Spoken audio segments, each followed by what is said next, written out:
One in. Okay. So now I'm live on YouTube, Abu Gaddafi, live on Instagram, Abu Gaddafi. Today's message entitled The Pain of Being a Father. The Pain of Being a Father. So first, man, at first it was going to be entitled The Pain of Being a Man, but seeing that is quote unquote Father's Day, uh, might as well keep it relevant. So first we start off by opening up in the name of Allah, who appeared in the person of Master Farad Muhammad, to whom we forever and ever give praise and thanks for raising for us a divine leader, teacher, guide, and example in the person most honorable Elijah Muhammad.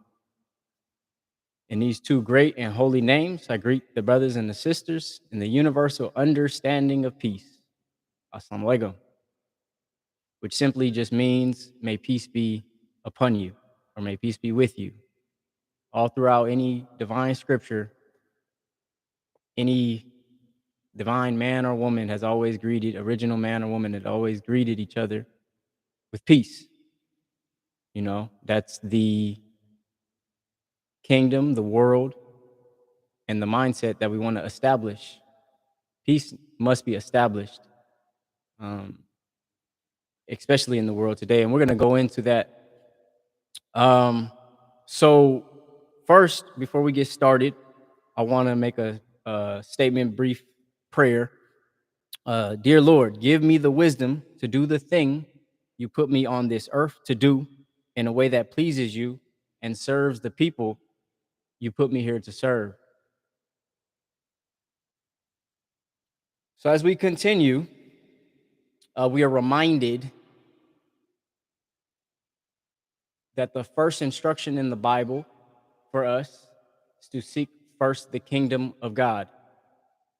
So seek, as we've previously uncovered, and revealed, that seek is simultaneous, or happens at the same time as establishment. So as we seek, we establish. So as we seek the kingdom of God, we want to, for today, definitely get into the pains of being a father.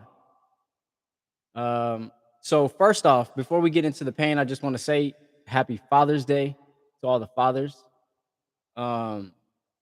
It's one day out of the year, but being a father never stops. So I just want to say, I think those of us who have stepped up and accepted our responsibilities, you're doing a great job. And I want to say, let us keep it up. I know without a shadow of a doubt, it's our responsibility to usher in and establish the kingdom of righteousness as we continue to speak on it. Nobody else is going to do it, and it's up to us. But I just want to say that thus far, I think we're doing a great job. So shout out to all the fathers. I don't think that we get enough recognition and appreciation. And so that's what I want to go into when I want to speak on the pains of being a father. Now, real quickly, if you're not a father and you're watching this is not throwing shade to nobody else. It's not throwing shade to the moms. Y'all do an excellent job.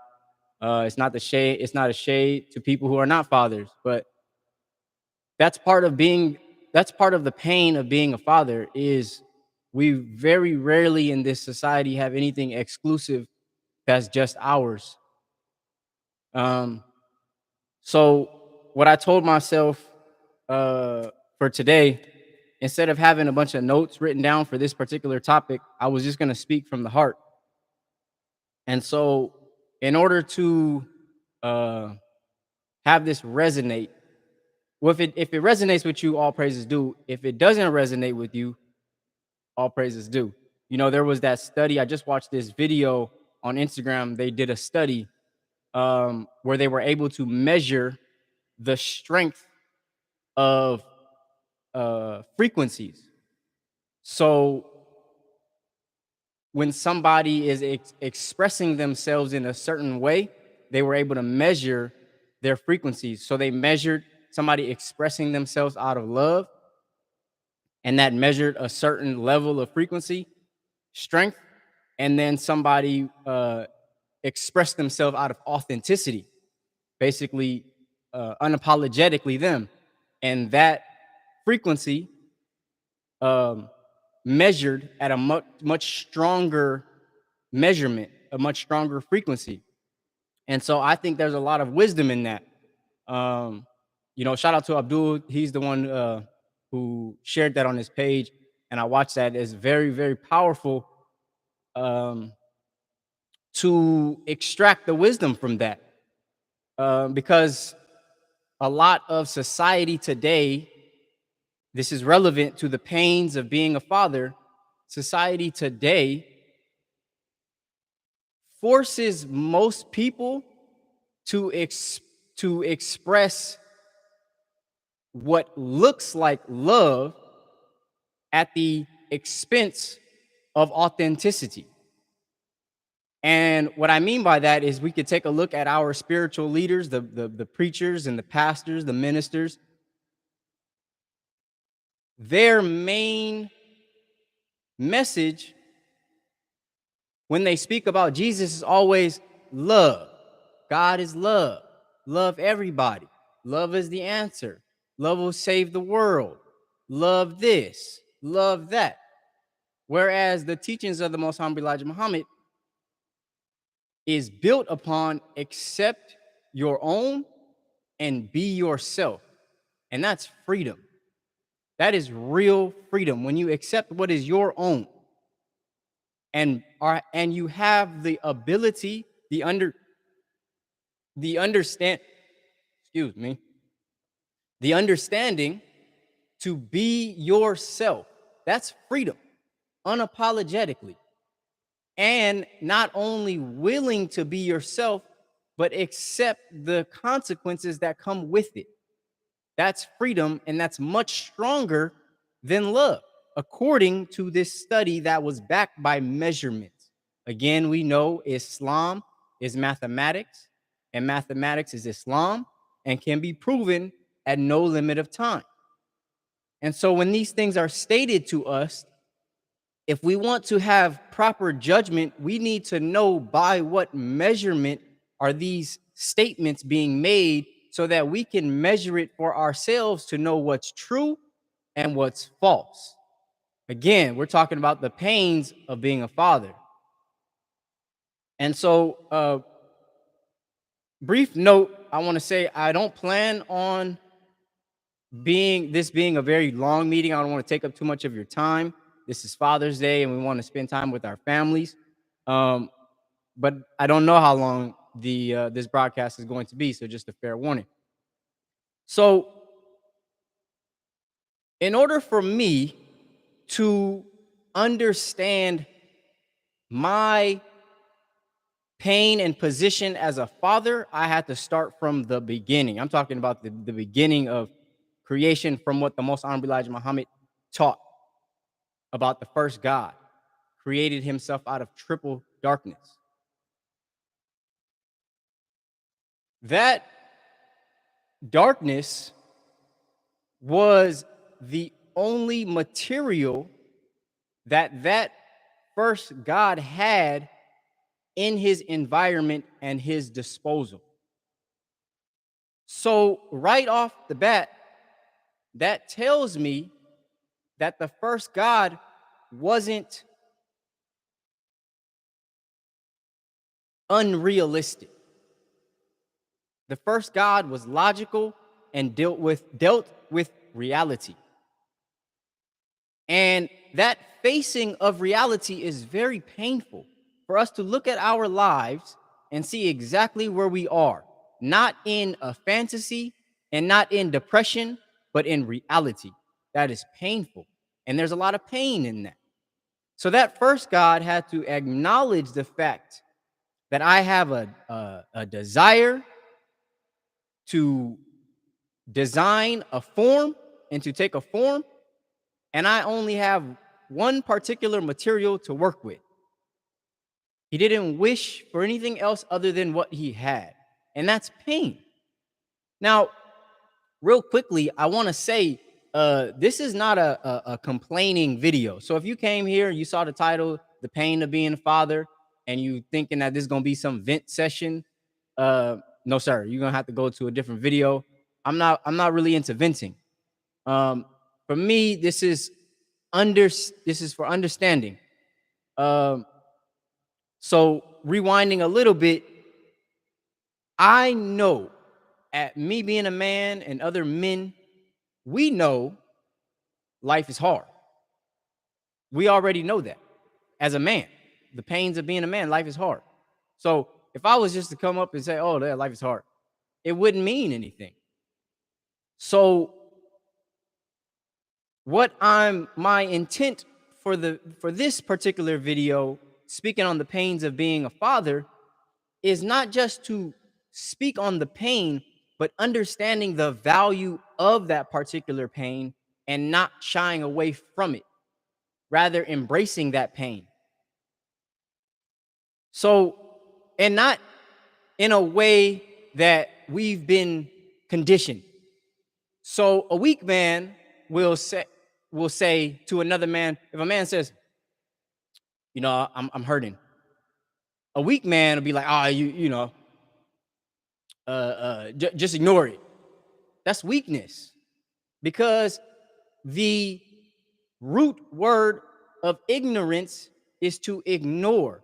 And so we don't want the bliss that comes from ignorance by ignoring our truth or our pain. We want the wisdom that comes from acknowledging it. You know how in the Holy Quran, it speaks on being like a bee.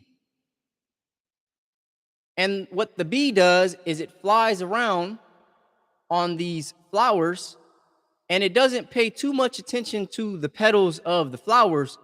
Rather, it extracts the nectar and the pollen. And so the Holy Quran gives us what's called a similitude or a similarity or a likening. And basically, in that similitude is an instruction to the righteous individual, is to not be so concerned with the petals and the stems and the grass, but be more concerned on the pollen and the nectar that the flower provides. And that pollen is wisdom, is useful knowledge.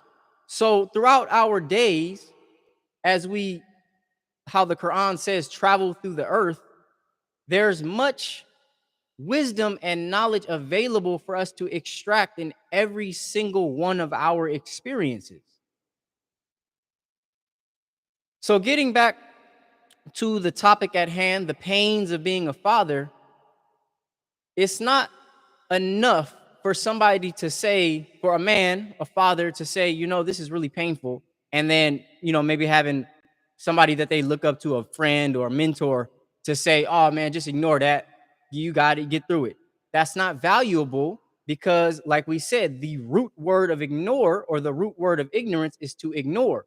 And instead of being ignorant, which causes ignorance is bliss, we rather have the extraction of the wisdom from that experience. So I want to delve deeper into the pains of being a father, and those pains having wisdom available to us. So getting back to the first God, creating himself from triple darkness, acknowledging the material at hand, not hoping and wishing for any other material, but acknowledging and accepting his own, and creating or establishing himself, which was a painful process. We're taught it took trillions of years for that process to happen. And so that pain, in patience, when we're working and not being able to see the result, is pain.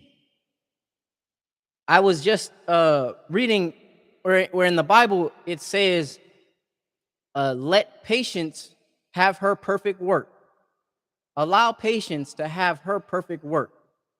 And so patience of that patience of allowing her to have her perfect work is painful. Again, I don't want to make it seem like pain is a negative because it's shaping us for who we're meant to be. But our pain and our positions don't get any recognition. It's like the Marines. First one's in, last one's out. And also in our uh, society, in our culture, as Black people, we've been pushed aside as Black men and Black fathers. And we'll get into that more. Just simple alone of Father's Day. So as we continue on,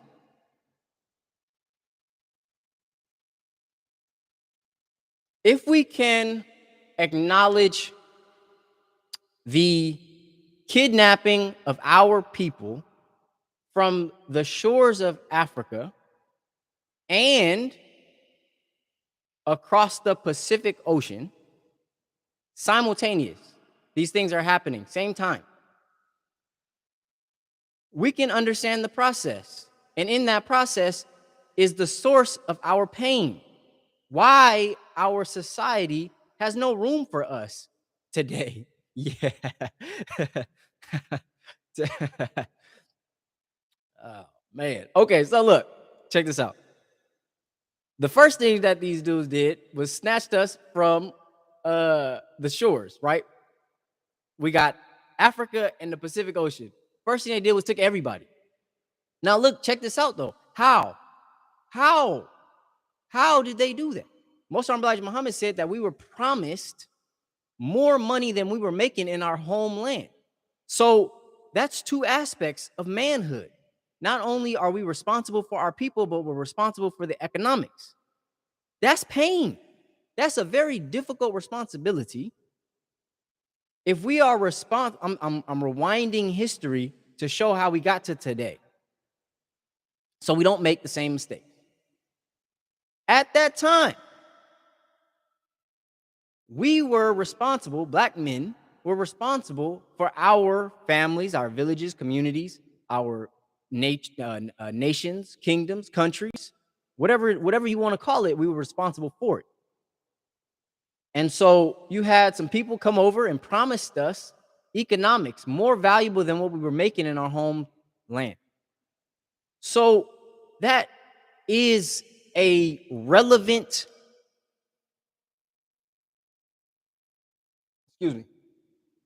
experience for us today because we still dealing with economics.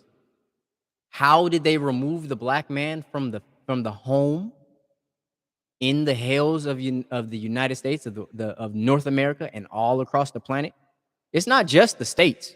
You go to islands, I mean, they're still providing. I'm right here. They're still providing welfare. They use economics. They utilize the economics to separate the families. So they utilize the economics to separate the people from the homeland. And then once we got here, it's a continuation of the same cycle. There's no creativity in the blueprint. So then we know that we have a upper hand because it is just going to continue the same way.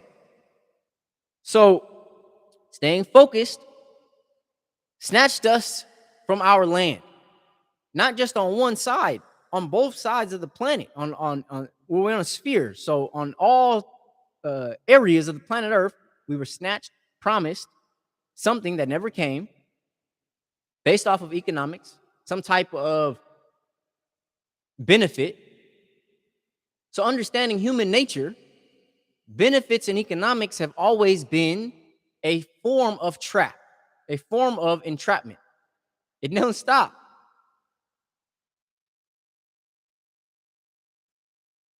Now, getting back to the pains of being a father. It wasn't, once we found out that that we getting got, once we found out that we was getting got, once we found out that what they said, they were lying to us and we were being deceived, we was fighting. There were warriors on those ships. There was warriors on those lands. This is this is the pain of being a father. There were warriors. They didn't just take slaves. They took people. We were warriors. I'm not just talking about in Africa. I'm talking about across the Pacific Ocean as well. On the Isles of the Pacific. We were and are warriors. So them not being foolish, the kidnappers, the Caucasians that snatched us, them not being foolish, we got to do something about this. So what they do? Well, if we was real strong, they just killed us. Then that sets an example. This is part of the pain of being a father, because in our DNA, those experiences have not disappeared. We can only accept them and overcome them. Some of the things that we do today are not conscious. We're not conscious of the reasons in which we do certain things. And so this is my intent is for us to acknowledge and accept this pain so that we can shape it. You know, if an artist or a potter doesn't accept that the material is clay, he'll never create it into anything. So if we can't accept our situation and just ignore it, we'll continue to be ignorant and blissful. Okay? Now, I want us to be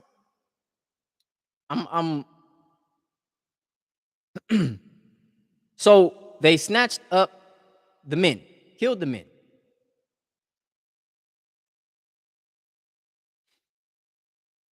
Once the statement was made that if you fight back, you're going to get killed. So that's control. So now, maybe they just killed one. Maybe they killed 5.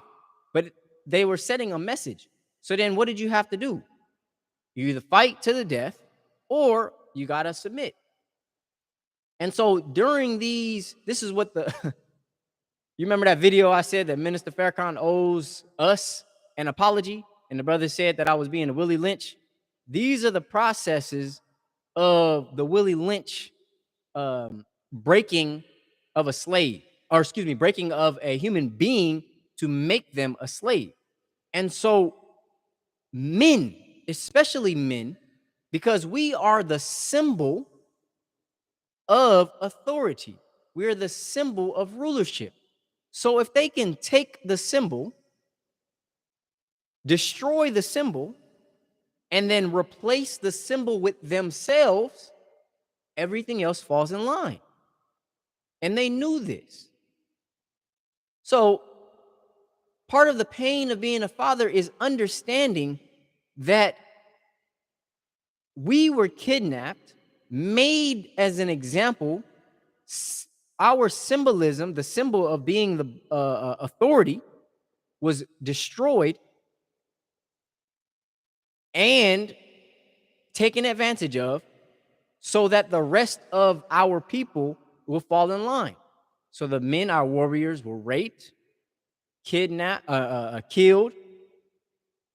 I know that there was an example where if a man wasn't doing what he was told to do, they would tie one leg onto one horse, tie the other leg onto the other horse, and whoop the horse and make him go in separate ways and rip the man in front of his family. This is traumatic. And not to continue to traumatize us, but to understand the circumstances that we're in. This stuff that's going on has to not be ignored. And I'm going to get into this. I'm going to get to the point of why I'm speaking on this in a minute. But I want us to just acknowledge those things. As we're being made an example, us men, this is part of our pain of being a father, why it's so hard for us to have a family And it's not just the quote unquote so-called Negroes in the hills in North America. We were kidnapped, brought to United States. The quote unquote native man that was already there had to suffer similar consequences. You got the men in China who were made to their hand was forced into making a decision on whether they was going to sell drugs or not. You've got people in the Pacific Islands who were kidnapped from one area and brought to another area. So this is a worldwide epidemic, a systemic epidemic that we're facing. And this is part of the pain of being a father. Very rarely do we think, I know it's rare for me to think about these things, but this is all relevant to what's going on inside of us. All of this knowledge, this, we know it whether or not we even know it. We know that this is not right. And this is my point. When one of us becomes successful as a man or a father, what is the extent of success? Usually, I'm talking about in society, it's financial. If a man has become financially successful, he's quote unquote made it, right? And so that becomes the standard. Remember, we talked about measurement? That becomes the standard unit of measurement when it comes to success, is financial success. But the way that mathematics works, first off, we know that every action has an equal and opposite reaction. And in mathematics, when you're wanting to discover the value of a variable, when you want to discover the value of a variable, whatever you do on one side, you have to do to the other side. So in our DNA, this is part of the pain of being a father. In our DNA, we know the horrible things that we have been faced with. We know it. That warrior spirit is there inside of us. And what avenues do we have that are equal to the pain that was inflicted within our DNA? That's the point I'm making. Everything that we've been faced with today, everything that we've been faced with up to today, there has not been an equal measure of success to balance the pain, trauma, and events that we faced with in the past. Still yet to this day, do I think that we are heading in that direction? Absolutely. Absolutely. Even our lesson says, can a fool see that the day is come? So I think that in order for things to begin to continue in a progressive fashion, we have to understand, not ignore. You know, this is part of the benefits of me when I went to therapy, is not suppressing all of those historical events that happen. You know, I'm not even just talking about in my DNA, I'm talking about in my life. You know, a lot of people don't know. I've been stabbed, been hit upside the head, been, a lot of things happen in my life that if I just suppressed them, I would not be able to find the value. So I went to therapy, not even just for me. I went for therapy for me, and also went to marriage counseling. And it's very valuable. But what happens is, it's like this. Let's say in your house, right? You got a closet. Most people things that they don't want to deal with, they just shove it inside the closet. They just, I don't want to deal with that right now. This is what they mean by, oh, you got skeletons in their closet. And some of the things you don't really know if you're not looking at it, you just, I don't want to deal with it. You just put it in the closet, right? You just put it in the closet. Well, what's going to happen eventually if you don't do anything about it is it's going to get overfilled. That's suppressing those events, those things that you don't want to face. You're suppressing them. Well, what a therapy has allowed, and you don't need a therapist, you just need the will. Just like the first God created himself out of triple darkness, you just have to be willing. This is what they refer to as shadow work. You don't need anything outside of yourself. Don't go run into these crazy places. Don't do that now. All it takes is you sit with yourself, and you can have a brother who you trust, or I wouldn't recommend doing this with your spouse. Like, as a father, I wouldn't recommend doing it with your wife, because if you don't have a method, an avenue for her, and you share those things that you may have been faced with, it's like giving her 50-pound, like you just took 50-pound weight out of your backpack, and then you put the 50-pound weight in her backpack. Now she got to carry it. And I wouldn't do that. That's not, because a woman multiplies the seed that you place. And so, the woman, being so divine, does not have the capacity to differentiate. Like, her body doesn't differentiate between a good seed and a bad seed. It's just material. So I would be very careful about what you're placing into, that the divine manufacturer of your kingdom. That's something that needs to be, it's called shadow work. You got to do that in the darkness, in the depths. So continuing on, these things that we're continuing to shove into the closet, right? We keep shoving things into the closet. Over time, it's going to be too much. That's called suppressing. And, the normal person will just explode. Well, since we already know what explosion looks like, we know what insanity and people looking crazy, or depressed, all these mental illness, we know what that looks like.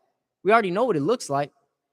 What we don't necessarily know what it looks like on a large scale is what it looking in the closet piece by piece, isolating.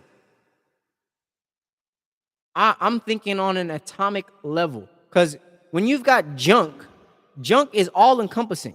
It's a large sphere or something. Oh, that's a bunch of junk. You go to the dump, it's a bunch of junk, right?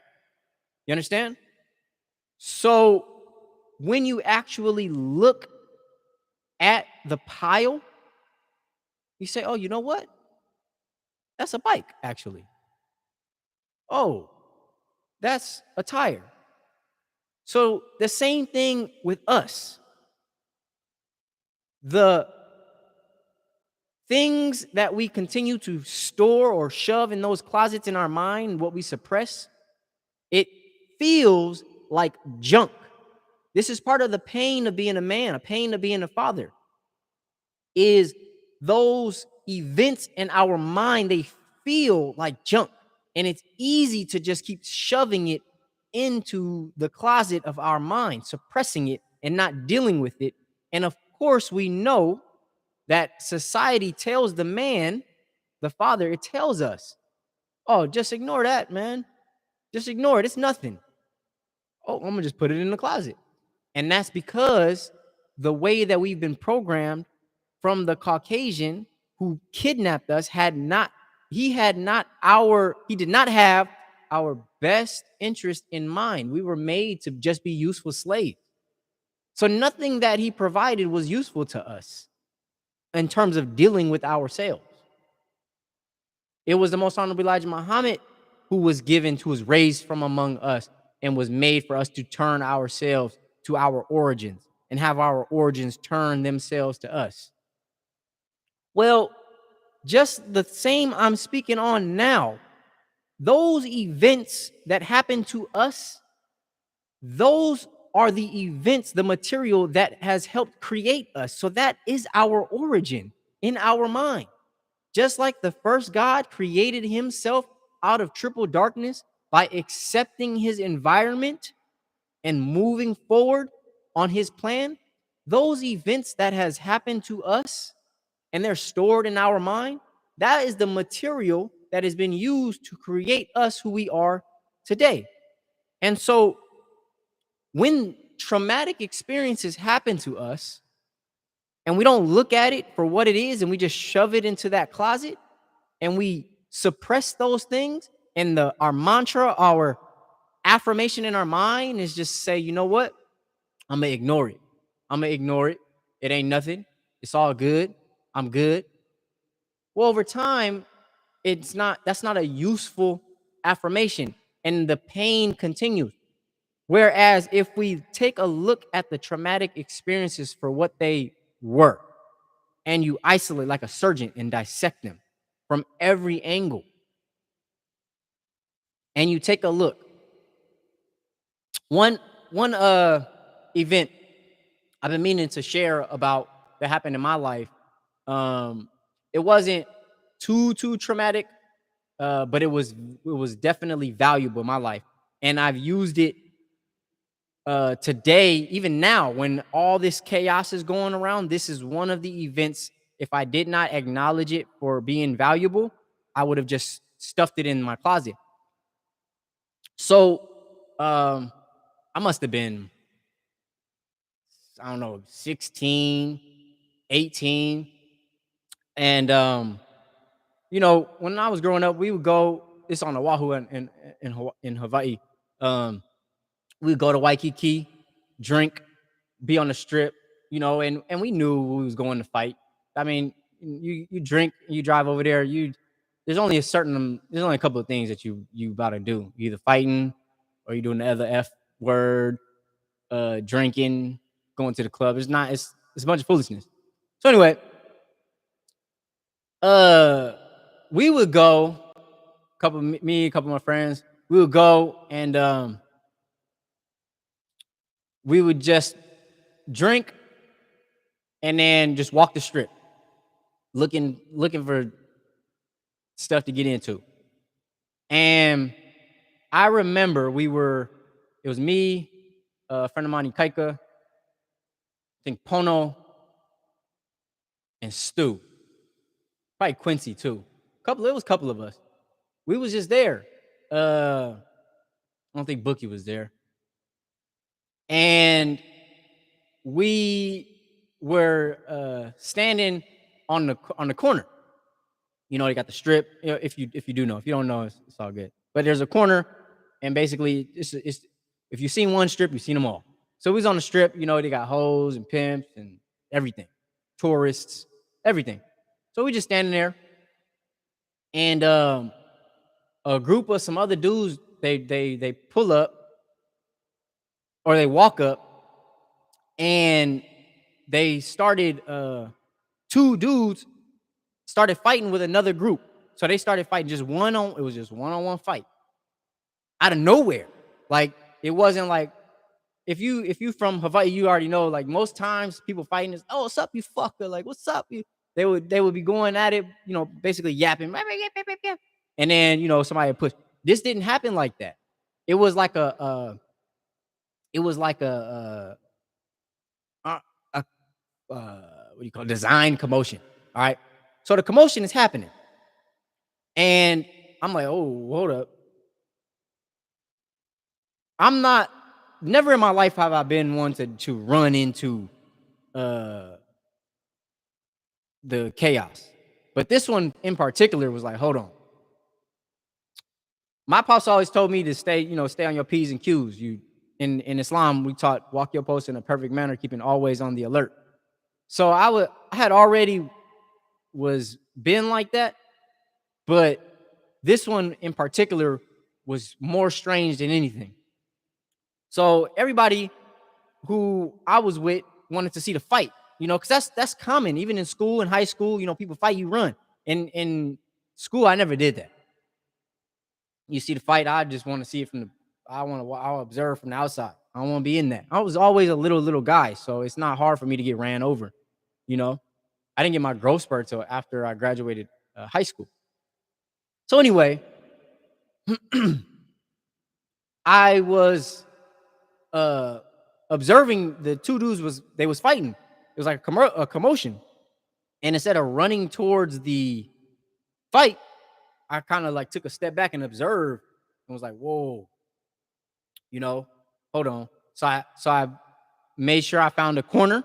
You know, we're on the curb, so you got the building. So I wanted my back to the building because if you can imagine, there's a curb and then like an alley, right? So we were standing in front of the alley on the curb. So you had like a 180 view of the main strip and the alley. Okay. That's more of a 90-degree. Okay. So I could see the main strip and I could see the alley. And the dudes was fighting right on the front part of the alleyway. That's where they was fighting, on the front part of the alleyway. So you got this long alley, it was dark, you know? And so as they kept fighting, they kept backing more into the alley. You know, it's dark in that alley. And so as they was moving more into the alleyway, that's when people started to go more that way. It wasn't a lot of people, but it felt orchestrated to me. I was like, whoa, hold on. So I was like, as they kept going, you know, I let my friends know that I was with. I was like, hold on. So they stopped. They was watching, but I was like, hold on. And as we stepped back, I could see there was three dudes. They was just like this, had a pistol, and they was waiting.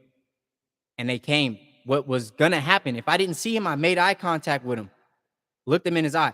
You know, that's a very valuable thing to do, eye contact.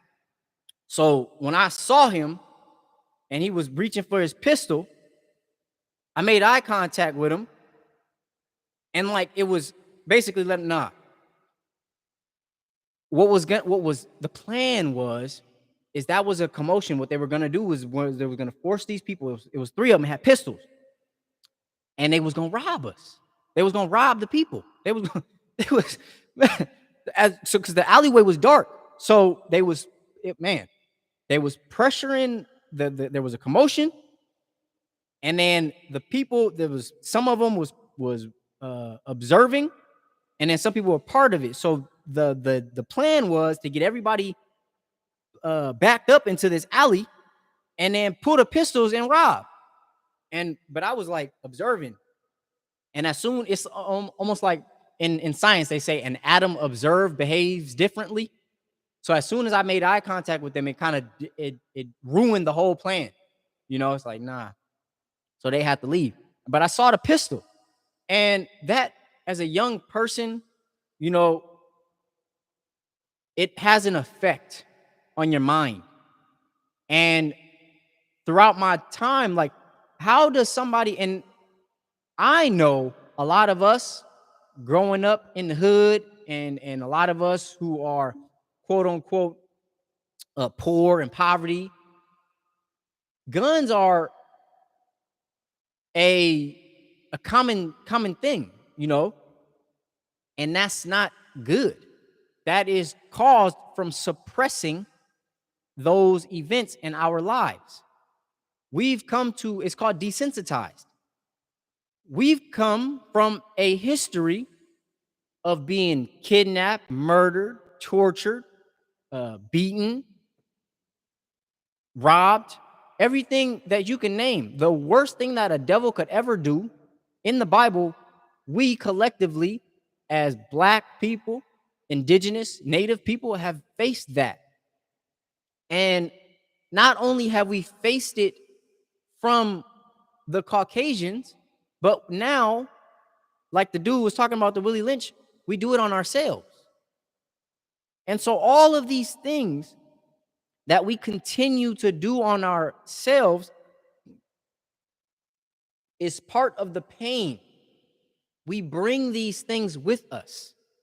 And just like shoving it into the closet We don't know what use that these things, this darkness that we create ourselves from, we don't know the value of these things. I would have never known the value of that event had I just ignored it and like, you know what, man, you know what, I just thank God, right? And man, I'm grateful to be alive. That is a valuable response, but that also is a suppression because I'm not dissecting the event, every aspect of the event. I never want to have that, never want to happen that, I never want that to happen again. But also the value at hand was to always be observant and trust your observations. Now, these dudes that was carrying them pistols that was trying to rob us, they wasn't white. They was local. We was all local. So that is a perfect example of how we've taken the events that of the quote unquote colonizer or the oppressor, and we've chosen out of suppression to do that on ourselves. Why?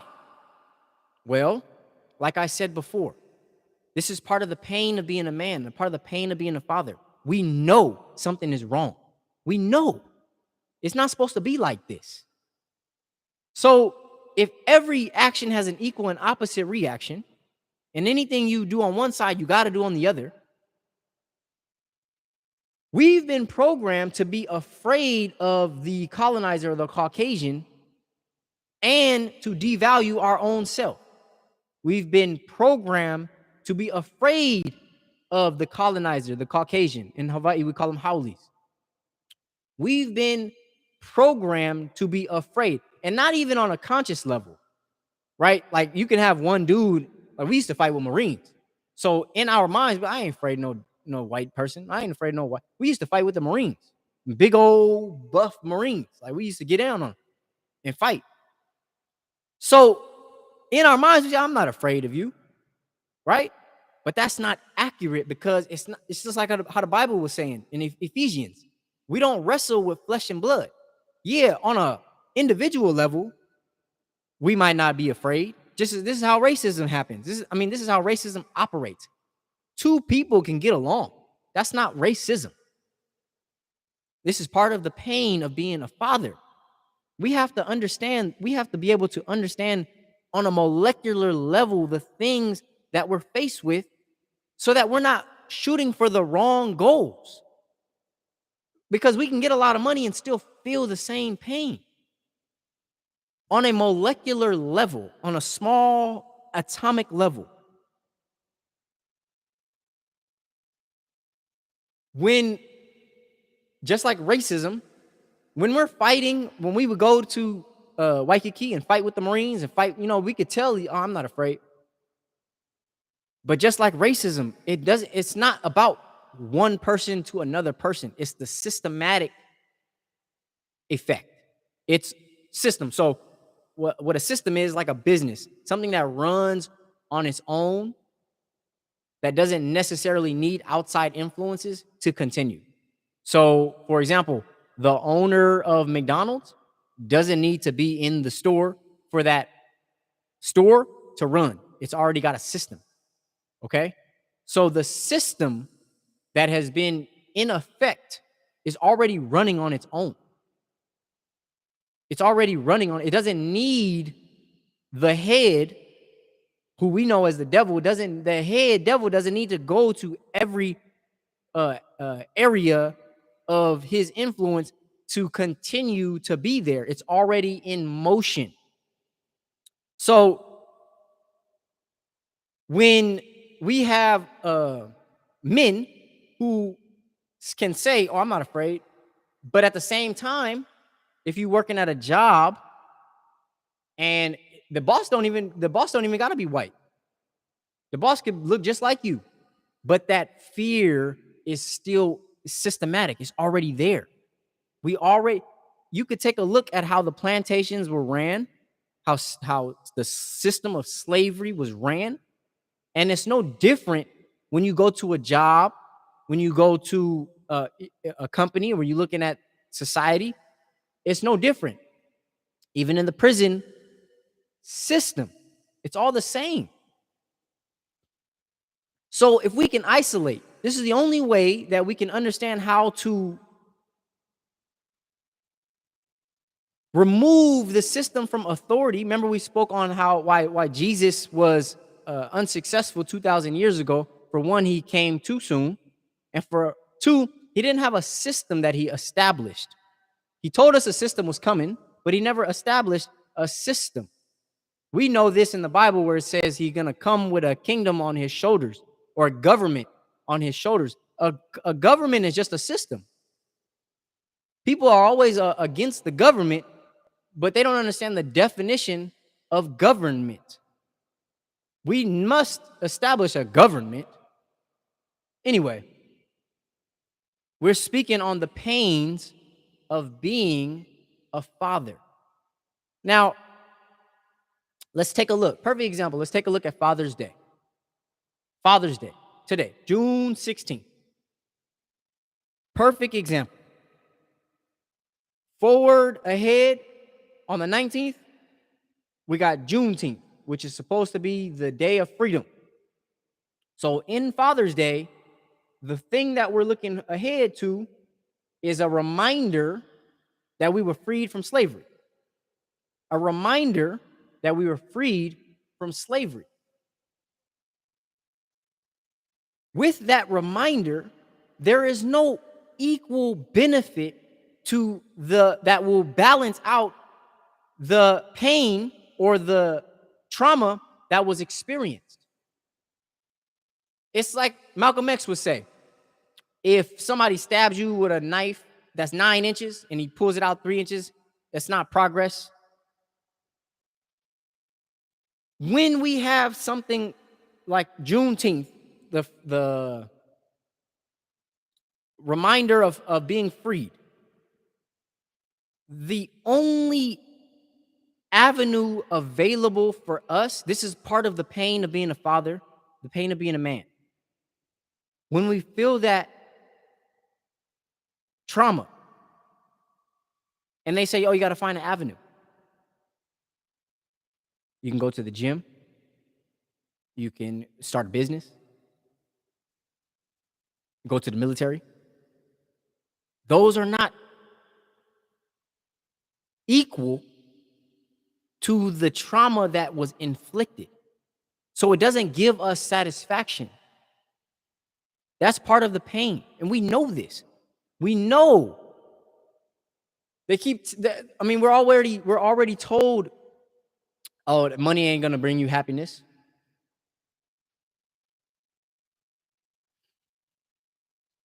And so this is part of that pain of being a man, the pain of being a father, and knowing. So the first thing that we're looking at is Juneteenth, reminding that we was freed from slavery, knowing that justice still ain't served today.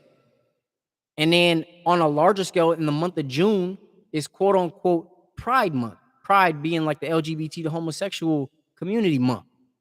So take a look at that. In the confines of that month, which has been branded as LGBT pride, in that, we could call it realm or the confines of that month, we as fathers have been given one day out of that 1 month. That's like somebody in a big house saying you can have the closet. That's a painful knowledge. That is a perfect example of why we are dissatisfied today, because any righteous man knows we did not create this world that we're in. This is why Jesus said, I'm in the world, but I'm not of the world. That was a spiritual enhancement. But what was the instruction? We have been enhanced spiritually by that. I'm in the world, but I'm not of it. So that means I don't necessarily need to participate. I can do what I got to do. That's a spiritual enhancement. That's to allow us to be strengthened while we're dealing with our day to day. But the time has come now where we can see we didn't create this world. And so we don't want to continue to try to deal with this world at hand. I know I don't. So what do? That's what science is. Two objects cannot occupy the same space at the same time. Establish, so then it's a automatic. And so this is part of the pain of being a father, knowing that we have children in this world that are not necessarily of this world, and we're observing we didn't create this. That's part of the pain. Having to be subjected to a environment that you didn't create. You look around, it doesn't matter how much money that you get if you don't acknowledge that you have to offset the pain that was inflicted. So I'll give you an example. In a previous video, I spoke on how fathers today, the black man, original man, indigenous man, we're required to accept our responsibility as fathers. And I'm saying we're doing an excellent job. So congratulations. And thank you. It's up to us. It's on our shoulders. The Most Honorable Elijah Muhammad's teachings were made to turn the heart of the fathers to the children. We spoke on that. And we also said the only father up until that point that we observed was the Caucasian man and how he accepted his responsibility. Even though he wasn't the righteous father, he still accepted and took that authority. He took it. And we cannot deny that he did. It's just evident. So if we, fast forwarding to today, majority of us have been raised without a father in the home, even boys. A lot of our boys have been raised without a father in the home, have been raised with single mothers. And something I'm going to let y'all know, every child will gravitate towards power and respect. I'm not talking in like no weird, like not in no weird sense. I'm saying that whoever is the authority, that's who the child will gravitate towards because they resonate with that. Nobody wants to be subjected to oppression. Nobody wants to be felt less than. Everyone wants to feel validated. So children don't have the judgment between good validation and bad validation, good attention and bad attention. They just know attention and validation. So whoever in their environment has the most power, respect, or is given the most validation, that's who they will give their attention to. So if in the home, the child is raised by a single mother, she's giving them all the validation. But like we said before, a woman can't raise a man. A woman can raise a boy, but she can't raise a man. So what's going to happen is it's going to be a dysfunctional dynamic between mother and son. It's not going to be what I mean by dysfunctional, it's not divine. It's not prescribed by God. The woman is going to do her best in most cases. In most cases, she'll do her best, and all praise due to God for that. I'm not taking that away from women.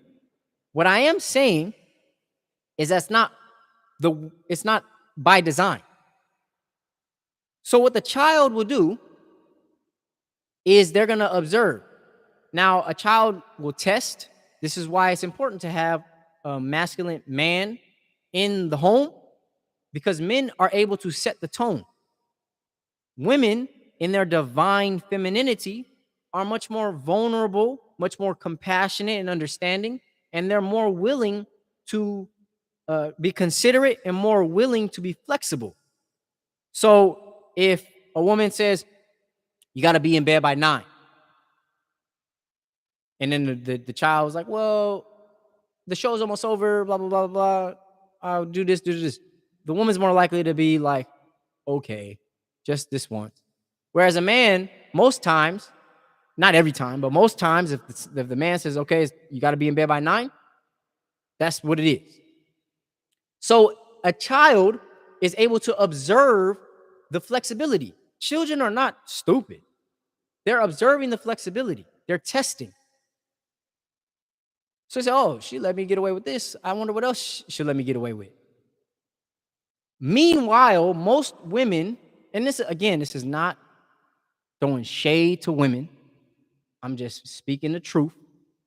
And this is part of the pain of being a father. Most women have been programmed from society to be the quote unquote heads of the household through this system that we've been subjected to, the system of quote unquote white supremacy that removed the fathers from the household. Even if a woman is in the household, the system has been trained to pay the woman more than the man, which offsets that dynamic. Anybody who's getting paid more in the house usually makes the decisions. So if the man is making less than the woman, she's making the decisions, that'll throw the man off. That dynamic will never be divine. Never. Because the power dynamics are shifted. They're off. And this is part of the pain of being a father. We have to understand these things. Understand the small, minute, molecular details that make the quote unquote nuclear family, the family dynamic. As the child is being, as the child is being raised from a single mother, the woman not being able to empathize with a man, she cannot put herself in a man's shoes, is not able to give the child the same value that a man would. And so what does that child do? I mean, there's limited options. What does the boy do? The boy who wants a man, he's going to either turn to the streets to look for validation. He's going to run the mom crazy. She going to run her. He going to run that mama. If he's a strong boy, he going to run her. He going to run mama. And if the mom is strong, she going to run her boy. She going to make that man be exactly what she hates. She going to turn the boy out. She going to make him everything that she hates. This is just evident in history. It's just the truth. So if we know these different, it's like being in a laboratory in the science. Like every single aspect has been experimented with. We can see the results from each experiment. We see the results. So the boy who's gravitating towards authority he's going to gravitate towards either he's going to become a man like the men in the streets. He's going to be doing what they doing in the streets, or he's going to find a mentor. My point being is, since the Caucasian man has been the only man to accept his responsibility on a global scale in the United States that we've been able to see. Right now, we're having more of a global viewpoint, so we can see other men, how they operate. But in history, we've only been able to see how the Caucasian man operates. So what happens is, as soon as some of us get a little bit of money, get a little bit of success, we want to do what we've seen the Caucasian man do when he gets some money. But we don't want to do it like he's done it. We want to do it like how we want to do it, but we want to do the same thing he's done. Well, we didn't even realize that he didn't stole what we used to do. So now it's almost as if it's like black women wearing the weave, when wearing the blonde weave. We a copy of a copy of a copy. Whereas the original man operates in a specific way. When again, we're talking about the pains of being a father, the pains of being a man, and why the success that we've achieved have not given us internal gratification. Why is it continue to be painful? Because when we get success, we don't do what an original man would do with the money. We do what we see the Caucasian man done with his money. And that's our standard unit of measurement. That's how we validate our success. Rather than understanding, it's symbolism without substance. We got all the symbols. When we get some money, we want all the wealth symbols. We want to drive the nice car. It's a symbol with no substance. We want to shine and look at me. That's symbolism without substance.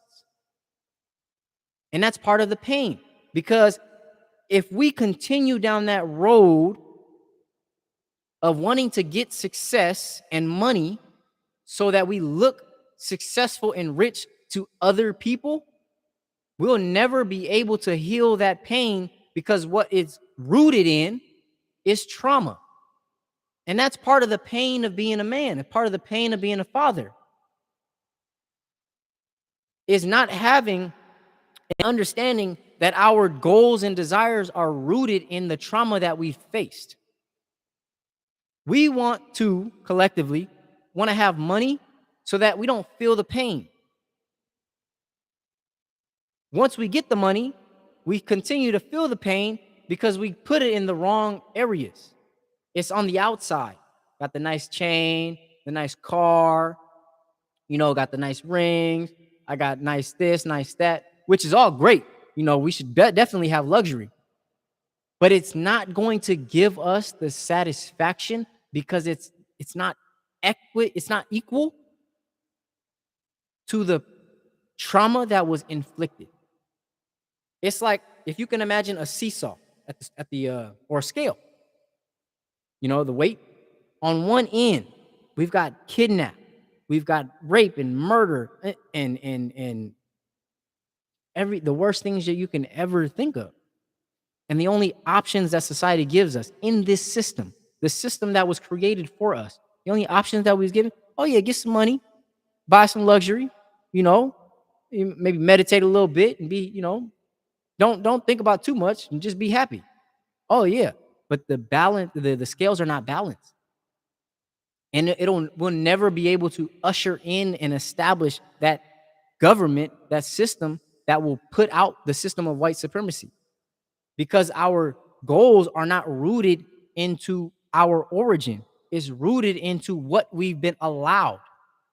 And that's how the system continues. It continues. And again, I'm speaking on the pain of being a man and a father, is because we have within us the warrior spirit.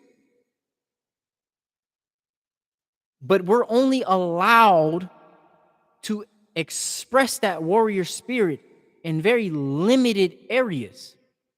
In football, basketball, wrestling, sports, business. I don't know. I mean, like you can see, there's not very many options. Or you can go to the United States military. That's why a lot of our youth, they go to the streets, because that warrior spirit now has a place to express. They know that they have a warrior spirit, but they just use it on each other. I'm not any different. I done did the same thing. My name means blessed warrior of Allah. So I've spent a lot of time in the streets with a little bit of knowledge of self.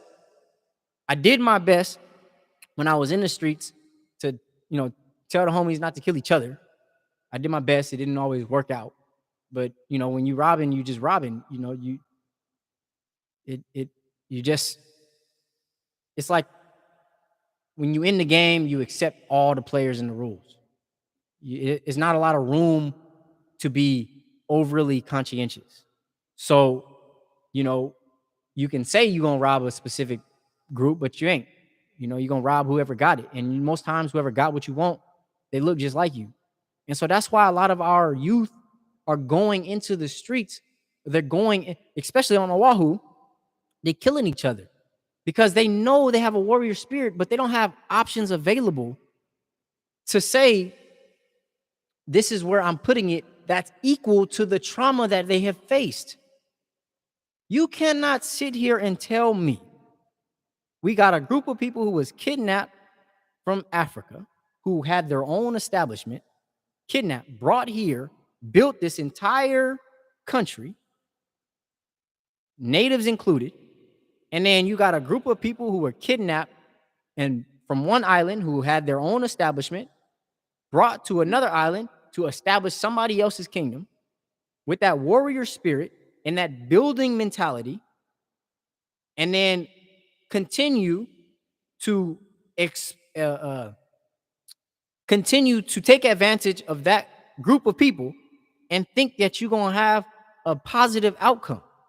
And the way that we justify it amongst ourselves is say, oh, well, the parents should have raised the children, or, oh, there's these kids, stupid kids, they don't listen.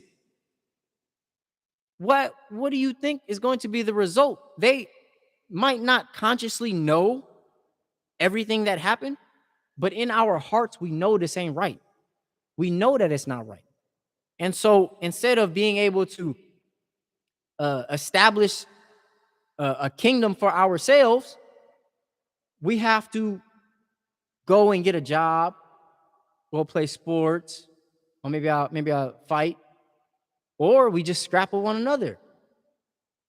This is what I'm saying, is this is the pain of being a father, having to know these things and not having a place to put them. We end up just fighting each other. We end up killing each other because we know that that warrior spirit wants to kill something. We know that that warrior spirit needs to do something. And then we just end up turning it on ourselves.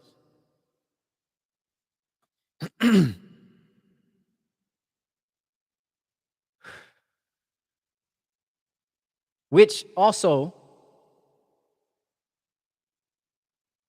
leads me to the United States House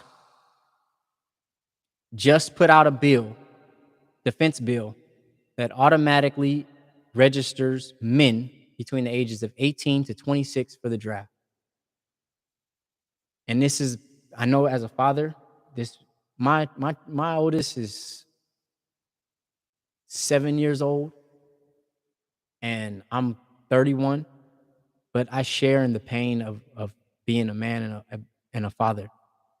This is terrible. And we as fathers, don't let your children go into the United States military. They're not designed for us. They're just going to use us. They're just going to use and abuse like they've always done. We cannot allow our children, our sons. You know, the irony is, on that bill, it says U.S. passes the defense bill that automatically registers men between the ages of 18 and 26 for the draft. But up until this point, we've been programmed in the media to say, oh, anybody could be a man. Oh, women can just. So what are you saying? Are you going to take all the transgenders as well? So now you're going to force people to, I don't identify with being a man? Like by what standard? This is dangerous. And so as men, I'm talking about men, not trans, nothing. I'm talking about men. Please, first off, don't go into the military. It's not for us. And don't allow our children. We can already see what they're doing in Israel, in Palestine. The Israelis they're the same, one and the same. And they just, it's getting out of hand. We cannot allow that. And this is the thing. I just spoke on the pain of being a man and a father. I'm not the only one that knows that young boys need avenues. I know it. And if I know it, so does the United States government knows that. And so the approach that they're gonna take is, you want to do something for your country, you want to be a man, you want to feel you got that warrior spirit, you need to put it to something, you need some discipline. Uncle Sam is looking for you. And I'm saying, don't fall for the okey doke. The same thing in the when we talked about how they kidnapped us from Africa by promising us economics. They're gonna do the same thing. The price of living in Hawaii and the United States is terrible. How are you gonna survive? Oh, look, the United States government is giving bonuses to enroll into the military. They're gonna start making benefits that are gonna be enticing to the youth because they don't have anything at home.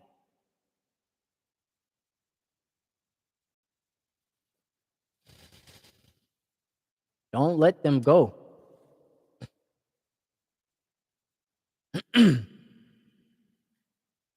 Okay. So, to summarize, the pain of being a father and a man is knowing that the world that we're subjected to is not by our design, and we still carry that weight. We look around and know, I wouldn't have did it like that, but we still have to be responsible.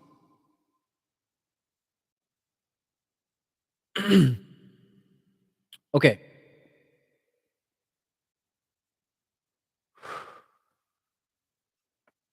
As long as we work together, we'll be all right. So now that the pain has been established, and now we can acknowledge that as being the material. And I said, don't let your children, don't let your sons serve in that military. It ain't the same. Even if you've been served in it before and you found value, we can extract that value for ourselves. We can, like the Most Honorable Elijah Muhammad teaches, we can do for self. We don't need to do for our enemy. We don't need to do for anybody else but self. And we know this. So now we've established the pain. I'm going to refer to the book An Invincible Truth. We went over it last week. We're in a spiritual warfare. We're in spiritual war, which has physical implications. We're in a spiritual war that has physical implications. And now we can see, last week I established that we're in a physical war that has physical implications.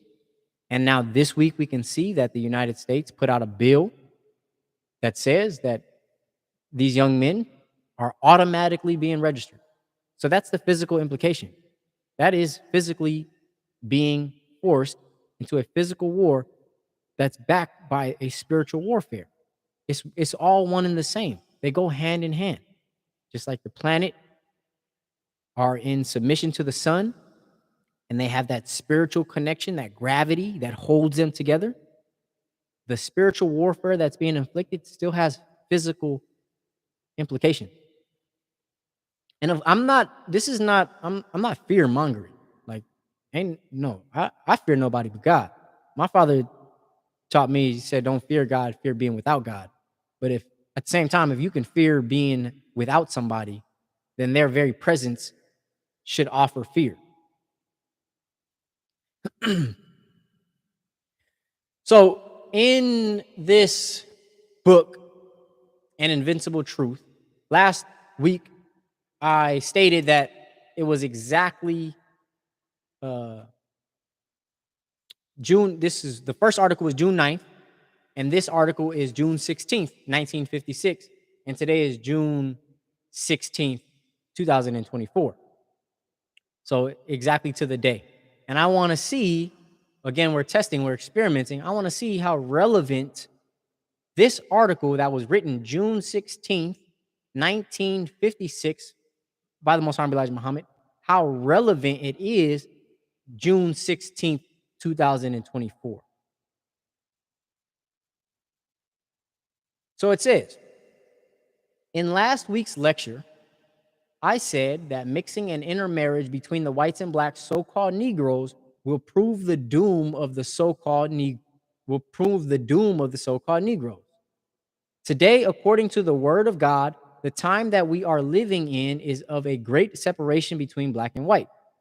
Again, we reviewed last week that this article was written by the Most Honorable Elijah Muhammad in a particular context referring to the separation of black and white people. Because we're subjected to warfare and the enemy is always in motion, there's no stagnation. We don't freeze, he don't freeze. We stay live. It's a living word. And so we can understand that it's the system, the governance that we must separate from. So when I have that mindset, that spiritual warfare mindset, and I can see that it says mixing and intermarriage between whites and blacks, that goes hand in hand with not entering into this draft to fight for this country that has no value for us. Intermixing and intermarrying. A marriage is the combination between, on a lawful level, is a combining of two entities. What I'll do for you, I'm going to look up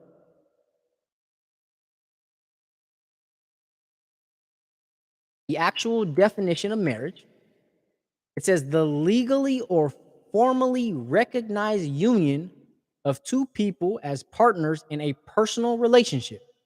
Historically and in some jurisdictions, specifically a union between a man and woman, or a combination or mixture of two or more elements. Now, this is valuable because it says here, intermarriage between the whites and blacks. Again, we were referring to, so not to get caught up on, I'm not saying that this is what the Most Honorable Elijah Muhammad meant.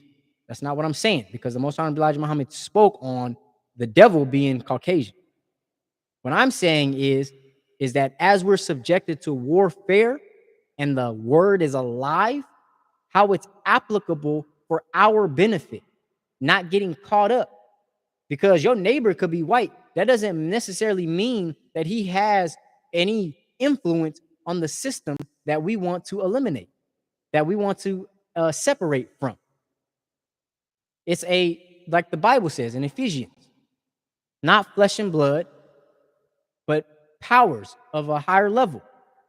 So when I read mixing and intermarriage between the white system and the black system that we want to establish, the original system, like the planets are being put in the solar system, that's a system. That's the way that the original man creates things in harmony. So we don't want to intermix the two systems. That's why I'm saying don't allow your children to fight in this war. Don't let them go and intermix into this military. It will prove the doom of you. Today, according to the word of God, the time that we are living in is of a great separation between the black original system and the white system. Come out of her, my people. The prophesied 400 years of slavery that we would have to serve this people was up in 1955.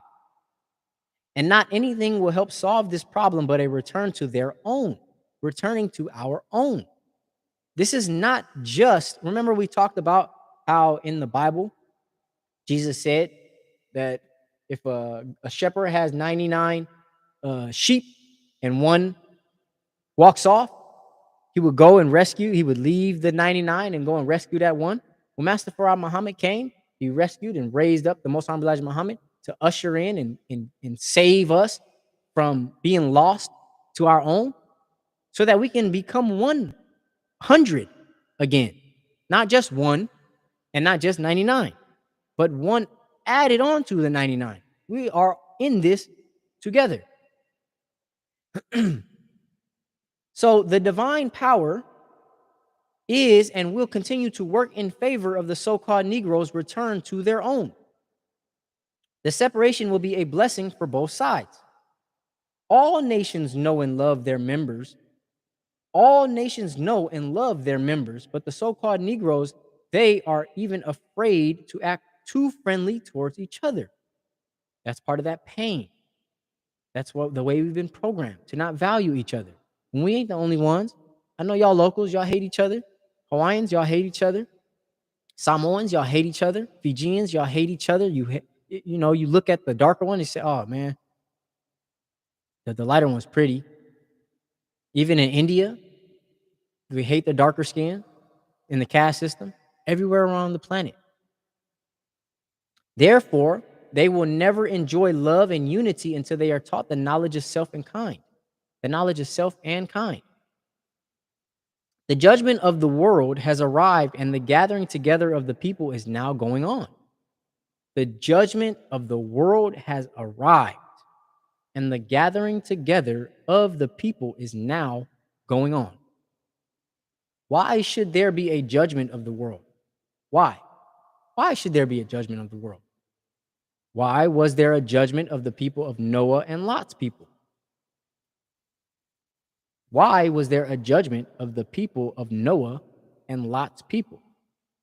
The Bible says, that day shall not come except there comes a falling away first, and the man of sin revealed, the son of perdition.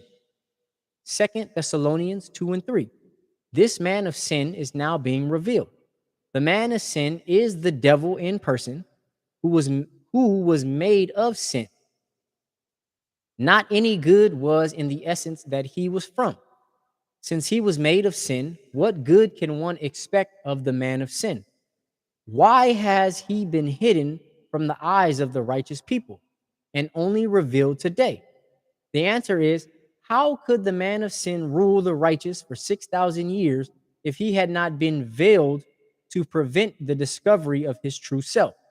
According to 2 Thessalonians 2:9, the man of sin had a work to do, and God wouldn't interfere with this work of the man of sin until the time given the man of sin was fully up.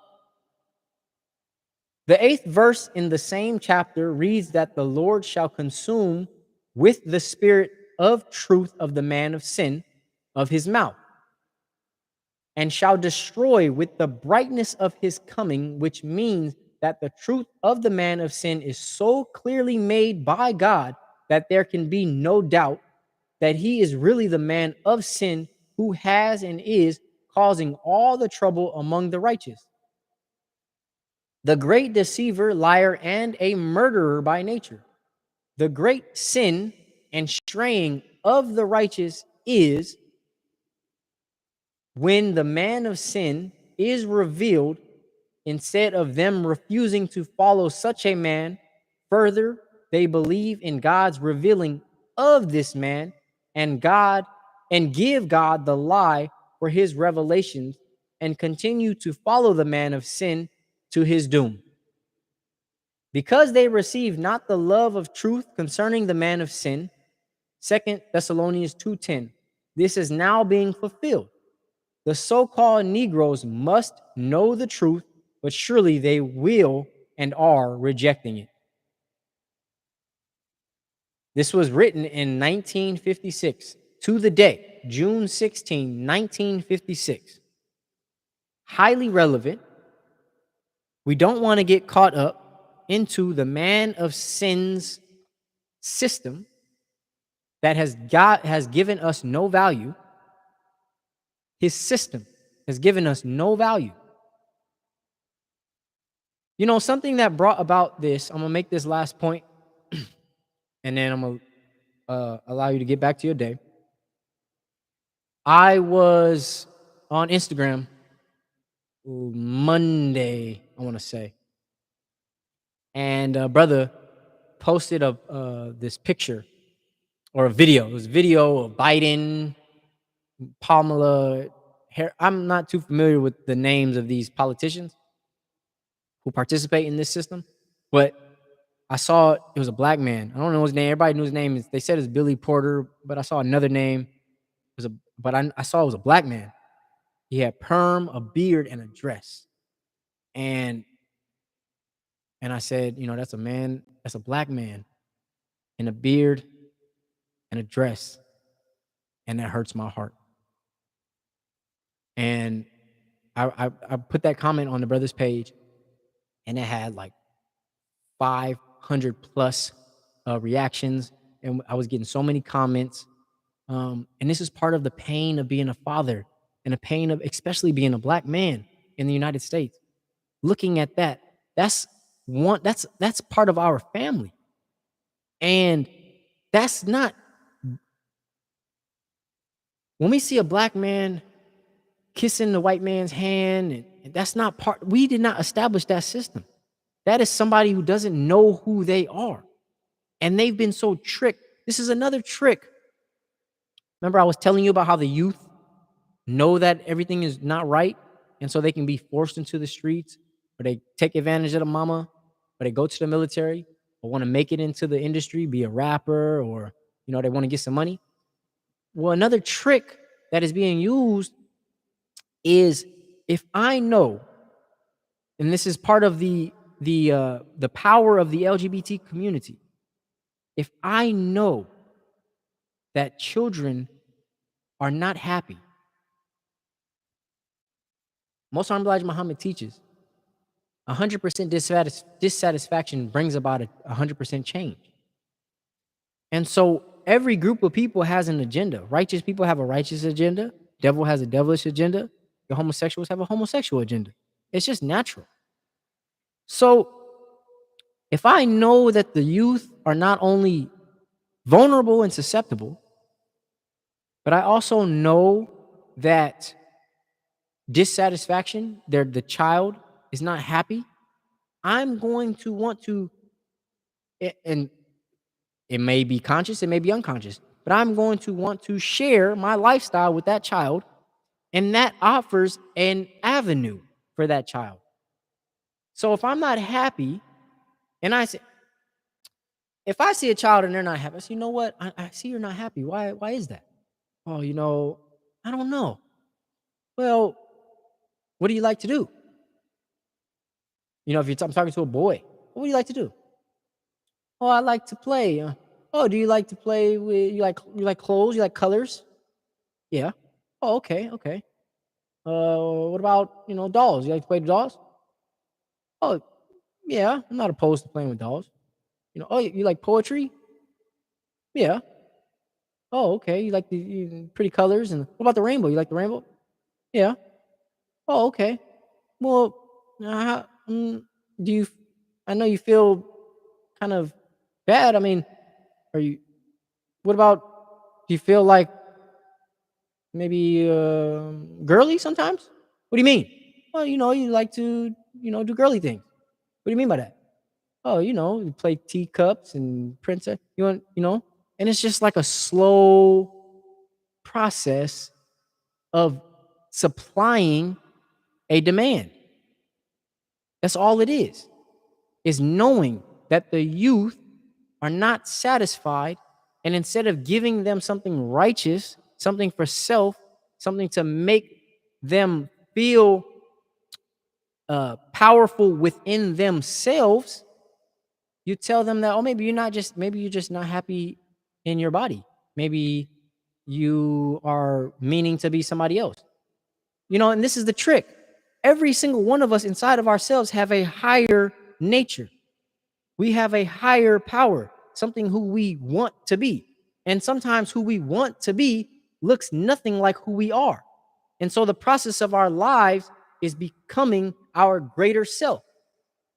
If I know that my greater self doesn't really look like who I am sitting on the couch, gaining weight and being lazy, if I know that my higher self doesn't look like that, then I know that there's somebody inside of me that's not happy with the outside. So if I accept that and I'll be like, you know what? I'm going to become my higher self.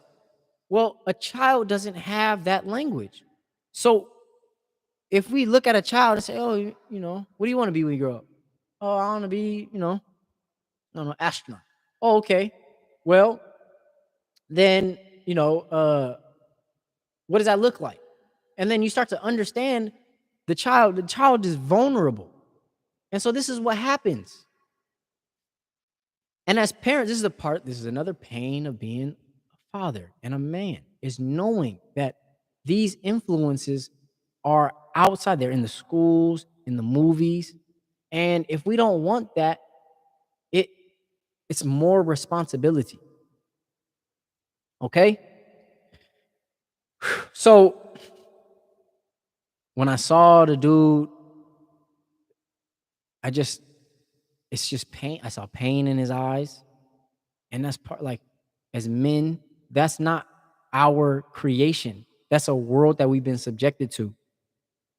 And it sets a terrible image for the youth because like basically is saying instead of being authentic, being authentic who you are,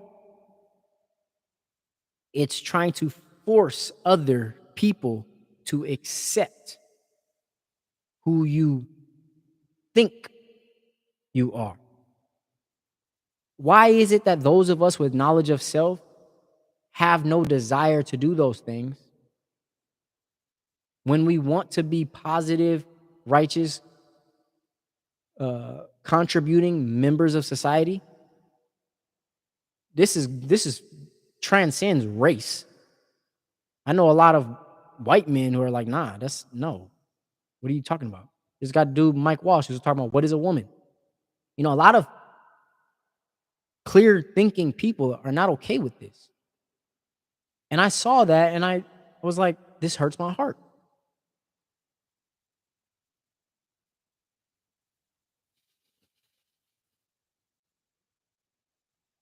So that's part of other than being Father's Day.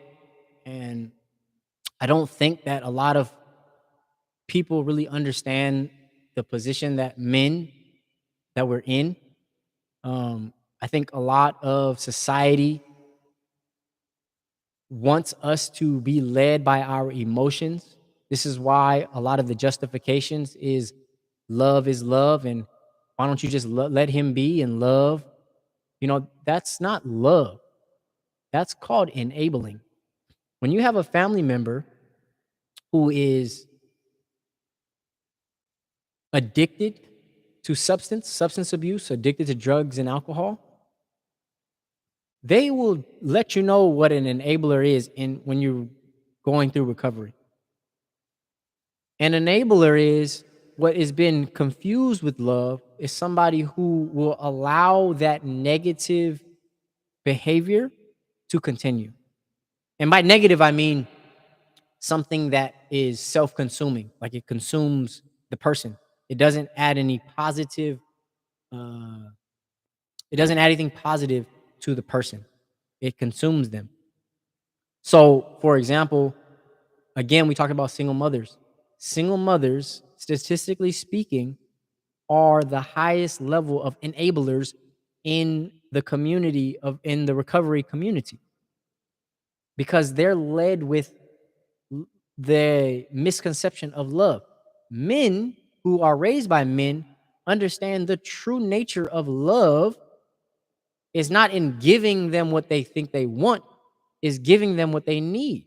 So somebody comes and they're like, uh, can you buy me some beer? You know, maybe a woman might say, or a mom might say, well, if he's gonna get it from somebody, he might as well get it from me. That could be love. That's consideration. A man said, no, no, you're not gonna get it from me. That's not being an enabler. So when we in society we see, a grown man who is not happy with who he was born being and wants to force his body into being somebody else, true love enabler will be like, oh, maybe you want to wear a dress and maybe we can go to the surgeon and you can chop off your genitals and you're transgender and we'll love you anyway. That's not love. That's enabling. That's enabling somebody to do something that doesn't immediately benefit them. You chopping up your body. Anybody else doing, like, you don't look at a plastic surgeon and say, "Oh, look how much they love themselves." No, they're dissatisfied. They want something different. And we just go, right, go ahead, go ahead.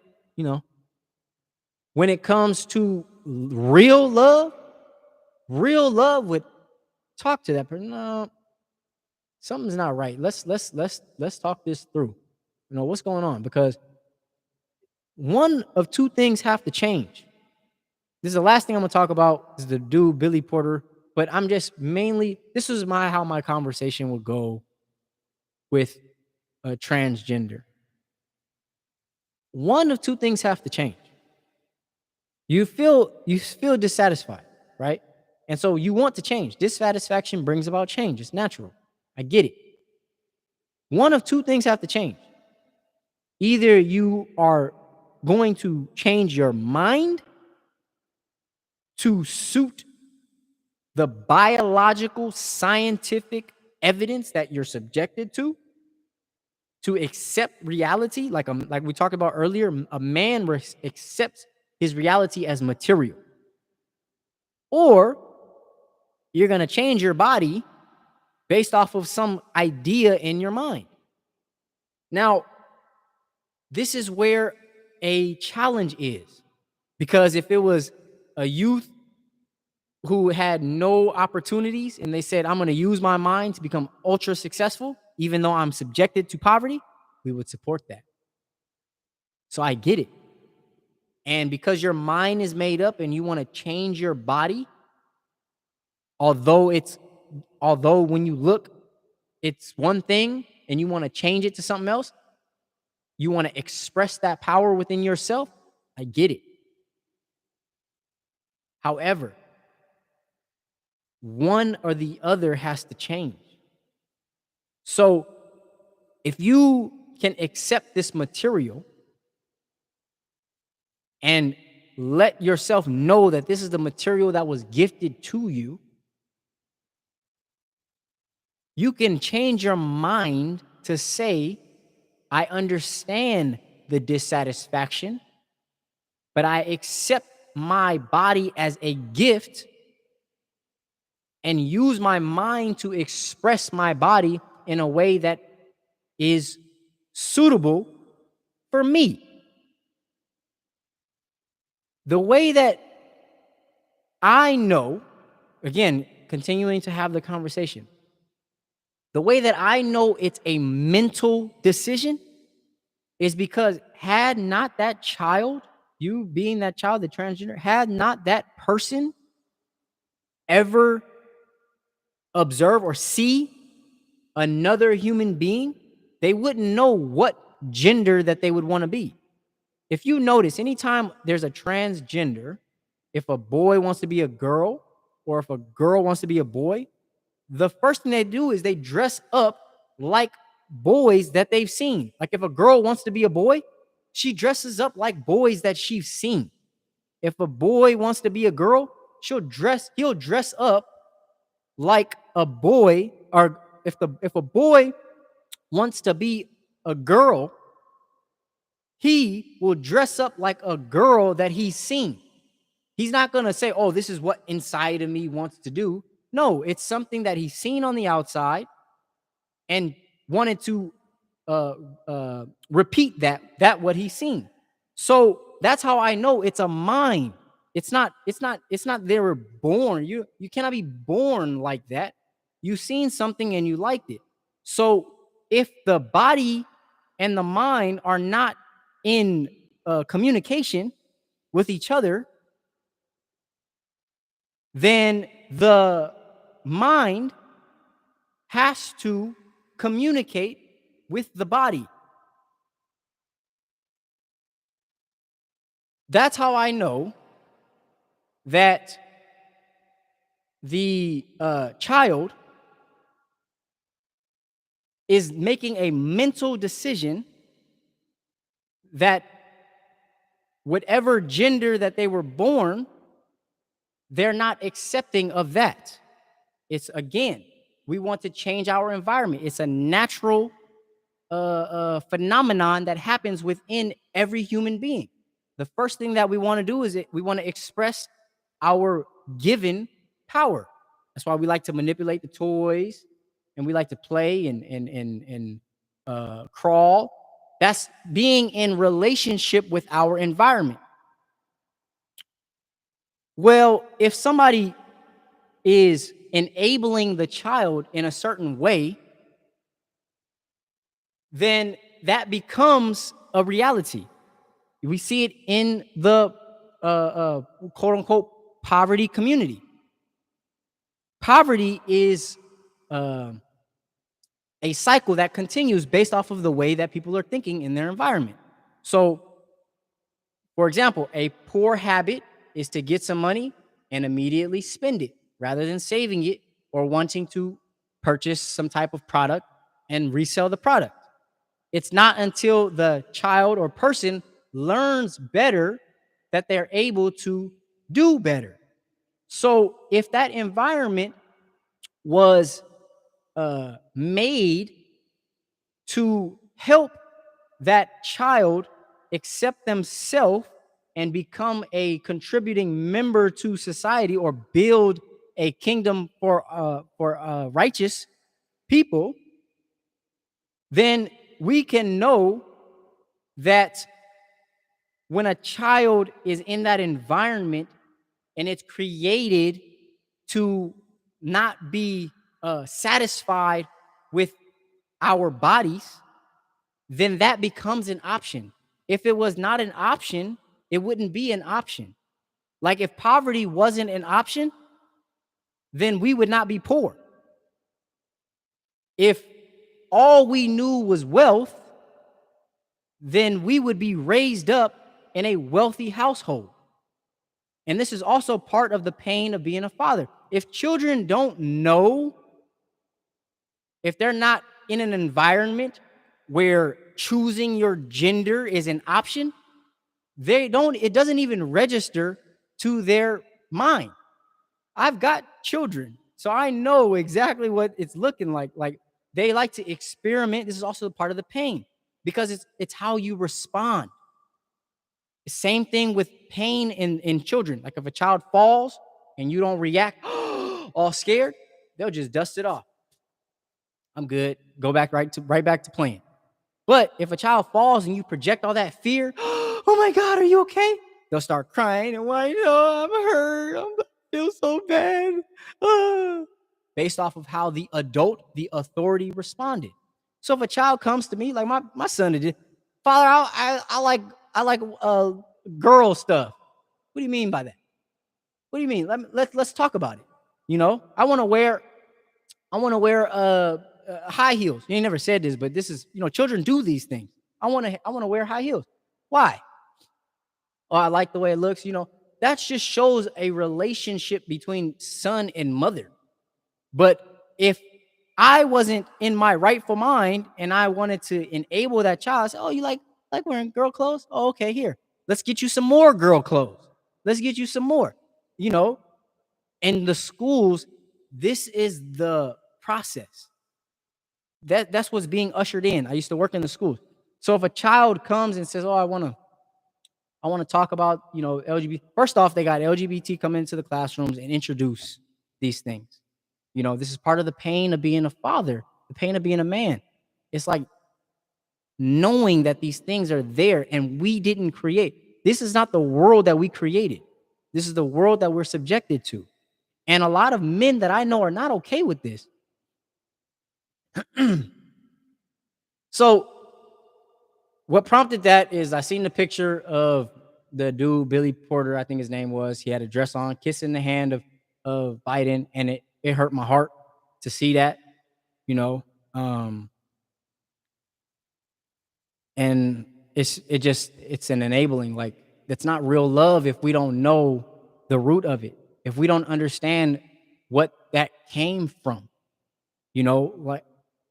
like I said, many of us were kidnapped either from Africa, and many of us were kidnapped from parts of India and brought over the Pacific Ocean. There has been multiple kidnappings. It's not just, you know, the United States. It's they were kidnapped and brought to Brazil. You got a lot of South American Africans, Black South Americans down in South America, all across the Isles in the Atlantic, all across the Isles in the Pacific. The same process of buck breaking, which means to rape the man and basically remove his masculinity, has been used in the Atlantic and it was been used in the Pacific. And so these are the things. If we can understand that, then we'll stop accepting all of this behavior in our environment, and we can understand it to try to undo all this pain. I got to undo the things that are have been done rather than accepting it. Oh, that's just who they are. Who they are caused by what? That's not who they are. That's the result of what we've been subjected to. And as men, part of that pain is knowing we did not create this world. This world, we've been forced into this world. And so now we can begin to establish our own world. We can set the laws and we can set the consequences. We have all the power to do that. And that's also part of the pain. Part of the pain is we are focused on making sure our bills get paid, that we can't even really think about creating a world that's made for our righteousness. I got to make sure that my lights stay on. I got to make sure that the mortgage gets paid. I got to make sure I'm training, that I'm, making sure that my children are healthy. I can't even think about doing anything on a global level, something that will benefit us as a people. So it's just the vicious cycle continues. And if nobody steps out, it's, oh, this is the way that this is the way that's always been, and that's how the cycle continues.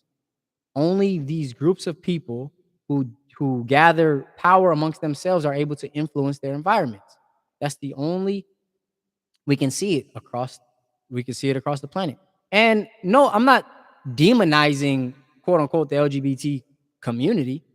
They are a community that wants to express their power. All I'm saying is, as fathers, we have the same capacity, and it's our responsibility to generate that same influence how we see fit in this world.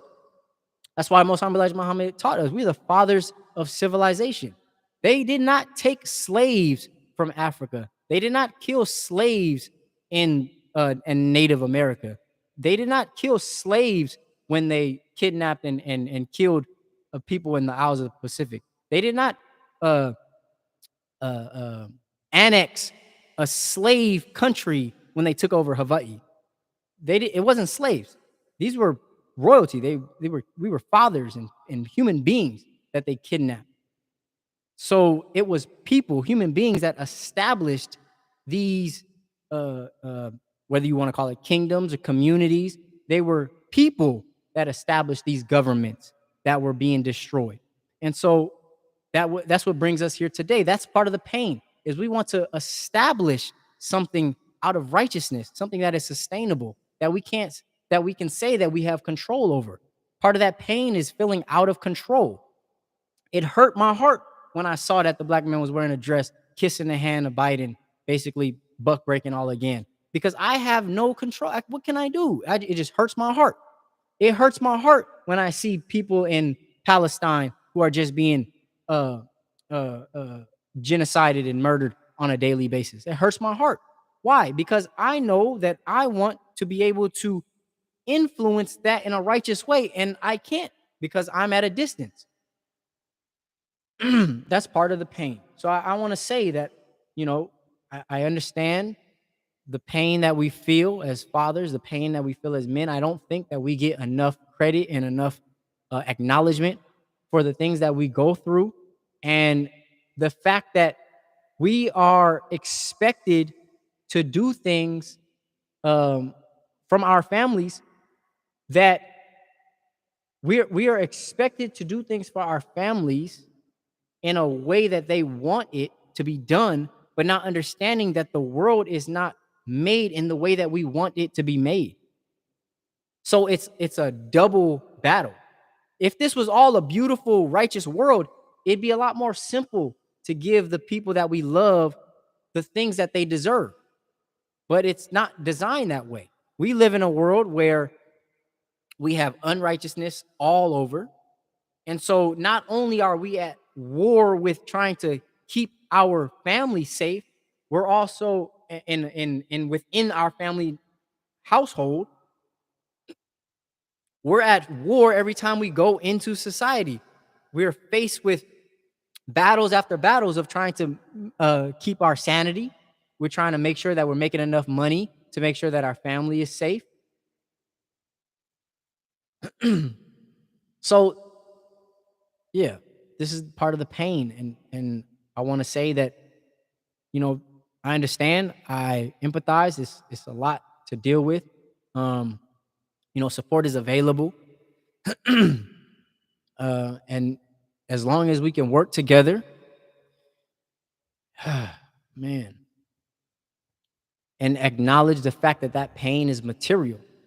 We don't have to keep continuing down this unrighteous and negative path. We don't have to keep doing that. We can make a decision to say, no, it's wrong, and we can move in a more positive direction. Okay. So with that being said, thank you for joining me thus far. If you have any questions or you want to reach out, I will be glad to do so, having discussions. Um, every broadcast is out of love, real love, and it's also out of an authentic expression, you know. Um, and so, with that being said, I greet you as I came in peace. Assalamu alaikum. Thank you for joining.